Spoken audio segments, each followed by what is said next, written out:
Hello guys, welcome back to your YouTube channel SK study a way of success. मैं हूं आपका educator CU Mishra और यहां पर लेकर आए एक बहुत जबरदस्त वाला पेपर कोड। आप इसको तैयार करके लीजिएगा, ठीक है ना। बाकी मैं आपको आज दो पेपर सोल्यूशन, मैं आपको तीन तीन मैं आज आपको शाम तक पेपर सोल्यूशन दूंगा, एक और सेट दूंगा, चार पेपर सोल्यूशन आपके लिए आएगा। जबरदस्त वाला एकदम आएगा और हर एक पेपर आपको पढ़ते हुए चले जाना है। टिप ट्रिक्स की वीडियो ऑलरेडी अपलोड हो रही लगातार, आपको 12 घंटे हमारे पास में 12 वीडियो नहीं बल्कि मैं 24 वीडियो आपको दूंगा, क्योंकि कल सुबह पेपर है ना। एकदम चपुआ वीडियो रहेगी, खतरनाक वीडियो रहेगी और हर एक वीडियो को आपको छापते हुए चले जाना है, पढ़ते हुए चले जाना है। कोई डाउट कहीं से भी अगर आपको दिखाई दे रहा है सर हमें यहाँ पे डाउट हो रहा है, ये मुझे दिक्कत हो रही है, बिल्कुल आप कमेंट बॉक्स में एक अपना प्यारा सा कमेंट मेंशन कर दीजिएगा। सर हमें यहाँ पे दिक्कत होगी, हम लोग 24 घंटे यहाँ पे बैठे हैं आपके लिए, टेंशन नहीं लेने का। एकदम दिल एकदम खोल कर यार जाइएगा, पेपर दीजिएगा, कोई टेंशन नहीं है सर। दिमाग पे स्ट्रेस बिल्कुल भी नहीं लेना है सर, बिल्कुल भी नहीं लेना है। जो आएगा करेंगे बेहतर है, नहीं आ रहा है गलत करेंगे बेहतर है। बात समझ में आ रहा है ना। यही ट्रिक आपको अप्लाई करना है, बिल्कुल डिमोटिवेट नहीं होना सर। 302 डीआर आज हमारा पेपर कोड है, देख सकते हैं। 100 नंबर का सर पेपर आपका रहेगा। 100 में केवल सर आपको 33 नंबर पास होने चाहिए। ये आर्ट साइंस दोनों वाले पढ़ सकते हैं, स्पेशली ये साइंस वालों के लिए ध्यान देना एक चीज, ठीक है ना। हाँ, आर्ट बस में तो बस थोड़ा सा बदला है और कुछ है ही नहीं। वही खंडकाव्य आप पढ़ लेंगे और उसमें संस्कृत का थोड़ा, बाकी सब सब कुछ सेम टू सेम आपका सिलेबस पैटर्न रहने वाला है। देखेंगे यहाँ पे आपका हिंदी का ये 3 घंटे 15 मिनट का टाइम रहेगा। एकदम आने वाला पेपर है जो मैं अब दे रहा हूँ, आने वाला पेपर एकदम आएगा पेपर में। तोड़ के तैयार करना है भाई साहब, तोड़ के तैयार करना है। 3 घंटे 15 मिनट का सर आपके पास टाइम रहेगा। प्रारंभ के जो 15 मिनट रहेंगे ये प्रश्न पत्र पढ़ने के लिए सर क्या रहेंगे, निर्धारित रहेंगे। 100 नंबर का सर पूर्णांक रहेगा। 100 में से केवल आपको सर 33 नंबर की जरूरत पड़ेगी सर पास होने के लिए। लेकिन सर हमें 100 में 33 नहीं चाहिए सर, हमें 100 में 33 नहीं चाहिए। कितना चाहिए सर, हमें चाहिए गुरुजी 95 नंबर। कितना चाहिए सर, 95। यही मोटिवेशन आपके अंदर होनी चाहिए सर, यही मोटिवेशन आपके अंदर होनी चाहिए। सबसे पहले खंड का 50 नंबर का रहेगा सर, सॉल्व करेंगे सर, हर एक प्रश्न सॉल्व करेंगे सर। यहाँ पे देखेंगे तो पहले का क्या है सर जी, साहित्य सहचर के लेखक है सर हजारी प्रसाद द्विवेदी। सर साहित्य सहचर के लेखक कौन है सर जी, हजारी प्रसाद द्विवेदी जो भाई साहब हैं साहित्य सहचर के सर लेखक हैं। साहित्य सहचर के लेखक सर जी हजारी प्रसाद द्विवेदी हैं सर। खवाला है बाल कृष्ण भट्ट द्वारा संपादित पत्रिका है सर हिंदी प्रदीप। सर हिंदी प्रदीप किसके द्वारा है सर जी, ये बाल कृष्ण भट्ट द्वारा संपादित पत्रिका का नाम है वो क्या है सर जी, हिंदी प्रदीप है सर। हिंदी प्रदीप बाल कृष्ण भट्ट द्वारा संपादित पत्रिका का नाम है, याद रखना। गवाला है हिंदी का प्रथम मौलिक उपन्यास है सर, हिंदी का प्रथम मौलिक उपन्यास परीक्षा गुरु है चेला। परीक्षा गुरु क्या है, हिंदी का प्रथम मौलिक उपन्यास। नोट कर लीजिए, इंपॉर्टेंट है, पेपर में आएगा छाप देंगे। क्या वाला है, सरदार पूर्ण सिंह किस युग के लेखक हैं सर, द्विवेदी युग के लेखक हैं सर। सरदार पूर्ण सिंह सर किस युग के लेखक हैं, सरदार पूर्ण सिंह सर द्विवेदी युग के लेखक हैं सर। द्विवेदी युग के लेखक का नाम सर जी सरदार पूर्ण सिंह। सरदार पूर्ण सिंह द्विवेदी युग के लेखक हैं। हमारे साथ आप लोग बार बार रिपीट करिए, याद करिए, सरदार पूर्ण सिंह द्विवेदी युग के लेखक हैं। अगला है यहाँ पे आपका निम्नलिखित में से जयशंकर प्रसाद की कृति है सर, जयशंकर प्रसाद की कृति है सर ध्रुव स्वामिनी। ध्रुव स्वामिनी सर जयशंकर प्रसाद की कृति है, ध्रुव स्वामिनी जयशंकर प्रसाद की कृति है। अगला यहाँ पे दूसरे का छायावादी की प्रमुख विशेषता क्या थी सर, सौंदर्य और प्रेम। सौंदर्य और प्रेम छायावाद की प्रमुख विशेषताओं में से एक है। सौंदर्य और प्रेम सर जी छायावाद की प्रमुख विशेषताओं में से सर एक है। कौन है, सौंदर्य और प्रेम। अगला यहाँ पे दूसरे का देखिए ख वाला है यहाँ पे, निम्नलिखित में से कौन सा ग्रंथ भक्ति काल का है, विनय पत्रिका। सर विनय पत्रिका भक्ति काल का है, विनय पत्रिका सर भक्ति काल का है। नोट कर लीजिए, पेपर में आएगा। भक्ति काल का ग्रंथ कौन सा है सर, विनय पत्रिका है, नोट कर लीजिएगा, इंपॉर्टेंट है। प्रयोगवाद के प्रवर्तक हैं, प्रयोगवाद के प्रवर्तक सर अज्ञेय हैं, प्रयोगवाद के प्रवर्तक सर अज्ञेय हैं। याद करिए, प्रयोगवाद के प्रवर्तक सर अज्ञेय हैं। अगला यहाँ पे घ वाला अनामिका के रचनाकार है सर, अनामिका के रचनाकार सर है निराला। अनामिका के रचनाकार है सर निराला, अनामिका के रचनाकार है सर निराला। क्लियर है। अगला यहाँ पे अंगा वाला रीतिकाल का अन्य नाम है सर श्रृंगार काल। रीतकाल का अन्य नाम है सर श्रृंगार काल। रीतकाल का अन्य नाम सर क्या है, श्रृंगार काल है। एकदम नोट कर लीजिए, पेपर में कल आएगा, यही छापना है। उसके बाद आपका गद्यांश आएगा। गद्यांश तो आपको यार उंगलियों पर करना सिखा दिया है, अब आपको सिखाने की जरूरत है क्या, नहीं गुरुजी नहीं है, लेकिन आप गुरुजी बता दीजिए एक बार और रिपीट हो जाएगा, मजा आ जाएगा।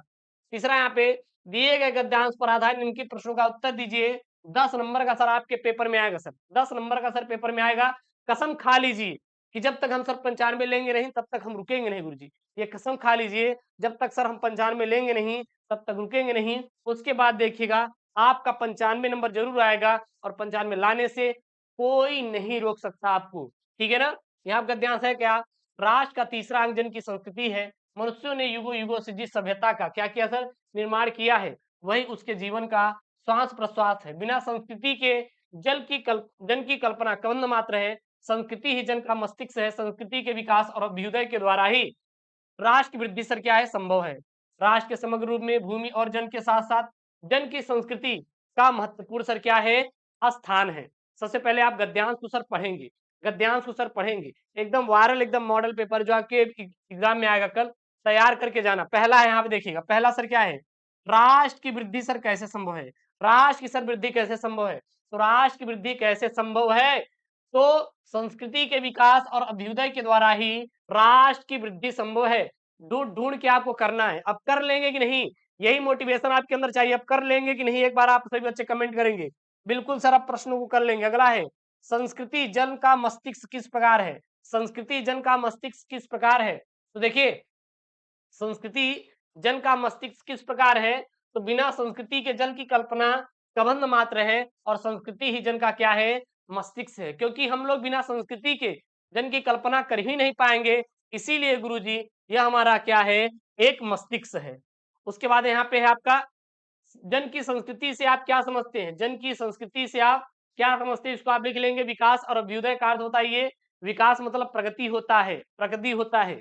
फिर दिए गए गद्यांश का शीर्षक लेखक का नाम ये कर लेंगे नहीं, अरे गुरुजी यहाँ पे राष्ट्र शब्द दिखाई दे रहा है सर, राष्ट्र शब्द दिखाई दे रहा है, तो राष्ट्र के स्वरूप से लिया गया है, लेखक वासुदेव सरगुणा। कर लोगे, कर लोगे कि नहीं, एक बार आप लोग बताइए, कर लेंगे कि नहीं। नहीं कर पाएंगे तो बताना, मैं इसको सॉल्व करवा दूंगा।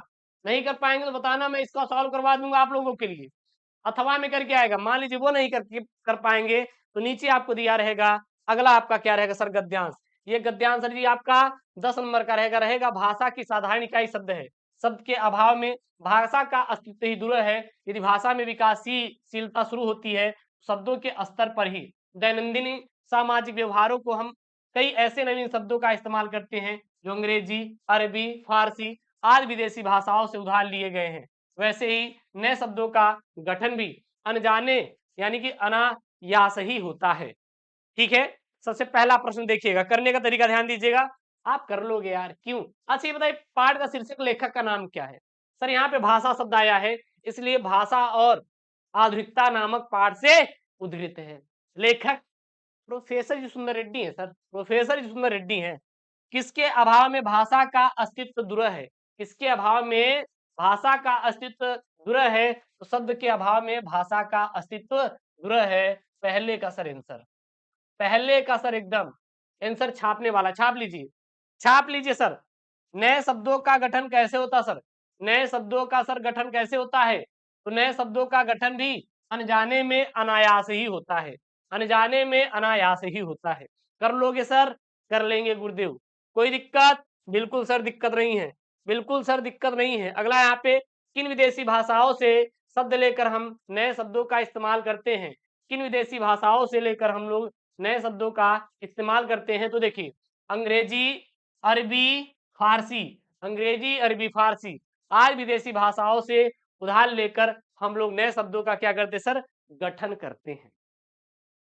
ऐसा वीडियो आपको कहीं मिलेगा नहीं सर, जो मैं यहाँ पे आपको ट्रिक बता रहा हूँ ना, ये ट्रिक आप लोग अप्लाई करिएगा। सब क्या करते हैं, डायरेक्ट आंसर देंगे सर, हमें आंसर नहीं, दिमाग लगाना है सर, थोड़ा सा एकदम मैथड अप्लाई करना है सर।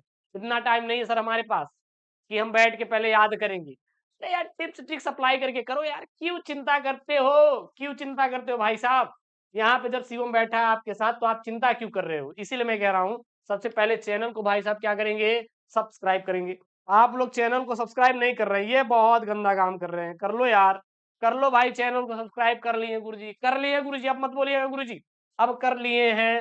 धन्यवाद भैया, धन्यवाद।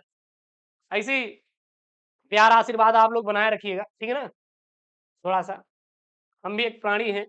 हाँ, गुरुजी आप बहुत मजा लेते हैं, वास्तव में आप बहुत मजा लेते हैं। क्या यार जिंदगी थोड़ी सी मिली यार लाइफ, इसको जिसमें है आप ना, जो वर्तमान चल रहा है इसमें जिए, मतलब आप मजे से जिए, ये नहीं कि रोते हुए यार कुछ नहीं। भगवान ने सब कुछ तो दिया है, किस बात की कमी है यार? भगवान ने दिया है ना सोचने के लिए, हाथ-पैर दिया है ना, हाँ, बुद्धि दिया है ना, बहुत है इतना, और क्या चाहिए? और क्या चाहिए भाई? अगला यहाँ पे भाषारण सॉरी भाषा की साधारण इकाई, भाषा की साधारण इकाई, भाषा की साधारण इकाई क्या है सर? भाषा की साधारण इकाई सर क्या है? भाषा की साधारण इकाई सर शब्द है। देखिए यहाँ पे भाषा की साधारण इकाई सर क्या है? भाषा की साधारण इकाई सर शब्द है। भाषा की साधारण इकाई सर क्या है? भाषा की साधारण जो इकाई है सर, वो क्या है सर जी? शब्द है। अगला यहाँ पे है गद्यांश का सर शीर्षक, गद्यांश का सर शीर्षक और लेखक का सर नाम लिखिए। तो गद्यांश का शीर्षक और लेखक का नाम लिखिए। जो गद्यांश का सर शीर्षक है, वो क्या है सर? भाषा और आधुनिकता है सर। भाषा और आधुनिकता है, आधुनिकता है। और सर इसके लेखक कौन है सर जी? प्रोफेसर जी सुंदर रेड्डी है सर, सुंदर रेड्डी है सर। कौन है सर? प्रोफेसर जी सुंदर रेड्डी है सर। छापने वाला एकदम छाप लेंगे, छाप लिए गुरु चलिए। उसके बाद सर हमारा हमारा पद्यांश आएगा सर। ये पद्यांश आप लोग टिक लगा लीजिए, ये पद्यांश आप टिक लगा लीजिए, इसको याद कर लीजिए, अभी आपके पास टाइम है। सर अभी आपके पास टाइम है सर, इसको आप टिक लगा के सर ये याद कर लेंगे। अगला सर आपका आएगा क्या? पद्यांश आएगा सर। ये पद्यांश आपका 10 नंबर का आएगा सर। पद्यांश देखिए है क्या? यहाँ सर पद्यांश है क्या? तपस्वी क्यों इतने हो क्लांत, वेदना यह कैसा वेग, आह तुम किसके अधिक अधिक हताश, बताओ यह कैसा उद्वेग। दुख की पिछली रजनी बीच विकसता सुख का नमल प्रभात, एक पर्दा या झीना नील छिपाए है जिसमें सुगात। पेपर में आएगा, छाप लीजिए, क्योंकि आपका पेपर 7 कोड में बनता है। सातों इंपॉर्टेंट है ना, तो इसलिए आप इसको तैयार कर लेंगे। पहला यहाँ पे तपस्वी संबोधन किसके लिए किया गया है? आ शब्द के किस भाव से व्यक्त होता है? दुख की रात्रि तथा सुख के नवल प्रभात को क्यों कहते हैं? एक पर्दा या झीना नील का भाव स्पष्ट कीजिए। पाठ का शीर्षक और कवि का आपको नाम लिखना है सर, ठीक है ना? अथवा में वो नहीं आ रहा है, तो ये नीचे वाला आप कर सकते हैं। साधारण मनुष्य विज्ञान है तलवार, इस तो इसे फेंक दे तजकर मोह स्मित के पार, हो चुका है सिद्ध और तू शिशु अभी अज्ञान, फूल काटे की तुझे कुछ नहीं पहचान, खेल सकता है तू हाथ मिले तलवार, अब और काट लेगा अंग तीखी धार बड़ी धार। अब यहाँ के 5 प्रश्न बनेंगे। कवि ने मनुष्य को सावधान क्यों किया है? कवि ने इसे फेंक देने के लिए क्यों कहा है? मनुष्य ने शिशु को शिशु और अज्ञान क्यों कहा है? और विज्ञान को तलवार क्यों कहा गया है? तो पद्यांश का काव्य आपको अंश लिखना है। फिर आप ये तैयार कर लीजिएगा लेखक का, डॉक्टर आचार्य प्रसाद द्विवेदी, प्रोफेसर सुंदर रेड्डी, वासुदेव सरगवाल। मैं आपको बार-बार बोल रहा हूँ, अगर और आपको करना है तो डॉक्टर एपीजे अब्दुल कलाम का कर लीजिएगा, इससे बाहर आपका आने वाला नहीं है, बस इतना ही आएगा, तैयार कर लीजिएगा। कवि में सब 3 का तैयार करिएगा, और आपको तैयार करना है तो महादेवी वर्मा पढ़ लीजिएगा सर, महादेवी महादेवी वर्मा का पढ़ लीजिएगा बस। और आपको किसी का अन्य का पढ़ने की जरूरत नहीं है। जयशंकर प्रसाद, रामधारी सिंह, सच्चिदानंद हीरानंद वास्यायन और राम महादेव वर्मा। उसके बाद सर ये तैयार कर लीजिएगा, ध्रुव यात्रा बहादुर कहानी का पंचलाइट ध्रुव यात्रा। तो बहादुर पंचलाइट तैयार कर लेंगे, इतने में आपका काम हो जाएगा। कुछ भी दिखेगा आप एक छाप दीजिएगा। खंड काव्य सर यह आप अपने जिले के अनुसार कर लीजिएगा। जैसे मुक्ति यज्ञ है, मैंने कल पढ़ाया भी था, बच्चों ने रिस्पॉन्स अच्छा नहीं किया। हमें लगता है ये इतना इंपॉर्टेंट आप लोग नहीं देते, लेकिन 5 नंबर आपको ये दिलवाएगा, ठीक है ना? उसके बाद ये आपका खंड ख जो आएगा, संस्कृत का गद्यांश पद्यांश है, धनोयम भारत देश प्रथिता अस्ति। ये इंपॉर्टेंट है, एक बार टिक कर लीजिए, एक बार समझ लीजिएगा, बाकी आप लगा लेंगे, आप कर लेंगे। मैट्रिक भी बताया हूँ करने का। अथवा में वो नहीं आ रहा है तो आप ये कर लीजिएगा, ठीक है ना? उसके बाद ये आपका पद्यांश है, ये नहीं आ रहा है तो आप ये कर लीजिएगा, दोनों में से कोई एक कर लेंगे। फिर लोकोक्तियाँ और मुहावरे है भैया, होश उड़ जाना, अंधे की लकड़ी होना, एकमात्र सहारा होना, आम के आम गुठलियों के दाम मतलब दोहरा लाभ होना, दाल में काला होना, कुछ ना कुछ गड़बड़ होना। ये तो कर लोगे ना? कोई दिक्कत नहीं सर, कर लेंगे हम, अभी मैं करवा दूंगा। ये आपका अपठित गद्यांश का उत्तर दीजिए, इस बार नया टॉपिक जुड़ा हुआ है और मैंने कल आपको करने का तरीका भी बताया था। नहीं अगर किए हैं तो link in the description box जाकर देख लेना। उसके बाद शब्द युग में है, जैसे अंश और अंश, कंधा और किनारा होता है, बात और बात, बातें और हवा होता है गुरुजी। यहाँ पे है एक दो शब्द मतलब अर्थ आपको लिखना है, जैसे पतंग है, नाग है और वर है। क्या है वर है? तो वर मतलब क्या होता है? दूल्हा होता है। नाग मतलब सर्प होता है, और ढूंढ लीजिए कट्ठू। पतंग मतलब कीट होता है, ठीक है ना? तो ये आप कर ही लेंगे। उसके बाद यहाँ पे वाक्यांशों के लिए एक शब्द का चयन कीजिए जिसका कोई शत्रु पैदा ना हो। अजात शत्रु बोलते हैं सर। जो बहुत कुछ जानता हो बहुज्ञ बोलते हैं सर उसे। फिर यहाँ पे 2 वाक्यों को शुद्ध करके लिखना है आपको। देखिए मैं आपको करने का तरीका बता दे रहा हूँ। मैं भोजन कर लिया हूँ, मैंने भोजन कर लिया है, मैंने भोजन कर लिया है। यहाँ पे मैं नहीं बल्कि यहाँ पे ने रहेगा। कर लिया है हो जाएगा, ठीक है ना? क्या मेरा तौलिया सूख गया है? क्या मेरा तौलिया सूख गया है? क्या मेरी तौलिया सूख गई है? सूख गई है। मैं कलम के साथ लिखता हूँ, मैं कलम से लिखता हूँ, कलम से लिखता हूँ।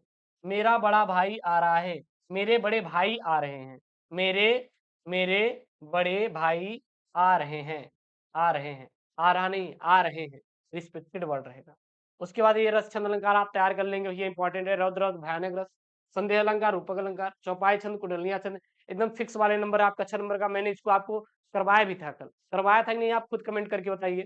फिर ये आप लोग लिख लेंगे एक पत्र लेखन। अभी मैं आपको के लिए जितने भी इंपॉर्टेंट पत्र लेखन में आज करवा दूंगा, आप टेंशन मत लीजिएगा। जितने भी इंपॉर्टेंट बन सकते हैं आपके पेपर में मैं करवा दूंगा आज, आप उतना ही कर लीजिएगा, हो गया और आपको कुछ नहीं करना। उसके बाद यहाँ पे आपका एक निबंध लेखन रहेगा, जैसे पर्यावरण पर, आजादी का अमृत महोत्सव, नई शिक्षा नीति, आतंकवाद और पर्यावरण संरक्षण। तो ये आपका क्या भैया, देखिए यहाँ पे दो दो दे दिया है, आवश्यकता महत्व और संरक्षण का महत्व वही है, सेम टू सेम। तो ये आपका है पेपर हिंदी का, जो कि आपके लिए 22 फरवरी यानी कल के लिए है। और मैं अभी 3 सेट लेकर आऊंगा एकदम वायरल वाले, एकदम तैयार करके जाना वो पेपर पूरा पूरा। और ये जो पेपर है मैं आपको दे रहा हूँ, अब आप बस जो मैं पेपर दूं तुरंत क्वेश्चन बैंक निकालिए, तुरंत रट डालिए, तुरंत क्वेश्चन बैंक निकालिए, तुरंत रट डालिए। और आपको कुछ भी करने की जरूरत नहीं है, ना आपके पास ना टाइम है। और ऐसी वीडियो चाहिए तो प्लीज यार चैनल को सब्सक्राइब करो, वीडियो को लाइक करके शेयर करो। मिलते हैं नेक्स्ट वीडियो में दोस्तों। थैंक यू, जय हिंद, टेक केयर, बाय बाय।